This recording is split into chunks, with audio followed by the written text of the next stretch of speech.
సినీ నటుడు జనసేన అగ్రనేత నాగబాబు ట్విట్టర్ వేదిక బహిరంగంగా క్షమాపణలు చెప్పారు.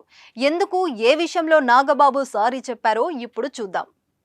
టాలీవుడ్ మెగా హీరో వరుణ్ తేజ్ నటించిన ఆపరేషన్ వాలంటైన్ చిత్రం ప్రీ రిలీజ్ ఈవెంట్లో ఆయన తండ్రి, నటుడు, నిర్మాత కొనిదెల నాగబాబు చేసిన వ్యాఖ్యలు వివాదాస్పదమయ్యాయి. ఈ ఈవెంట్లో పోలీస్ క్యారెక్టర్లపై నాగబాబు చేసిన వ్యాఖ్యలపై తీవ్ర విమర్శలు ఎదురయ్యాయి. పోలీస్ వర్గాల్లో కూడా చర్చనీయాంశమయ్యాయి.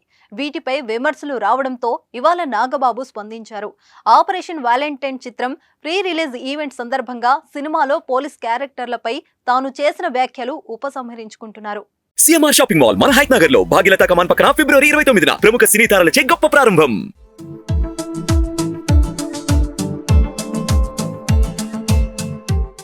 ఇంతకీ నాగబాబు సినిమాలో పోలీస్ క్యారెక్టర్లపై ఏమంటున్నారంటే, పోలీస్ క్యారెక్టర్ కి తన కుమారుడు వరుణ్ తేజ్ ను ఉద్దేశించి 6 అడుగుల 3 అంగుళాలు ఉండే వ్యక్తులు చేస్తే బాగుంటుందని, 5 అడుగుల 3 అంగుళాల వ్యక్తులు చేస్తే నప్పదంటూ వ్యాఖ్యానించారు. దీనిపై తీవ్ర విమర్శలు కలకలం రేగింది. నాగబాబు వ్యాఖ్యలు ఇప్పటికే పోలీస్ శాఖలో ఉన్న సిబ్బందిని అవమానించేలా ఉన్నాయన్న విమర్శలు వచ్చాయి. రామ్ చరణ్, జూనియర్ ఎన్టీఆర్, రామ్ వంటి హైట్ తక్కువ హీరోల అభిమానులు తమ హీరోనే అన్నారని మండిపడ్డారు. దీంతో నాగబాబు దిగొచ్చారు. ట్విట్టర్ వేదికగా స్పందించారు. ఇటీవల జరిగిన Varun Babu operation Valentine pre release event లో నేను పోలీస్ క్యారెక్టర్ 6 అడుగుల 3 అంగుళాలు ఉండే వ్యక్తులు చేస్తే బాగుంటుందని, 5 అడుగుల 3 అంగుళాలు వ్యక్తులు చేస్తే నొప్పదు అన్నట్లు మాట్లాడాను.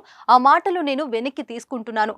ఎవరైనా ఆ మాటలకి నొచ్చుకుంటే ఐఎమ్ రియలీ వెరీ సారీ. అది యాదృచ్ఛికంగా వచ్చిందే కానీ వాంటెడ్ గా అన్న మాటలు కాదు. అందరూ అర్థం చేసుకుని క్షమిస్తారని ఆశిస్తున్నాను. ఇట్లు మీ నాగబాబు అంటూ వివరణ ఇచ్చారు. చూద్దాం, ఇప్పటికైనా నాగబాబు వ్యాఖ్యలపై మంటలు చల్లారుతాయేమో.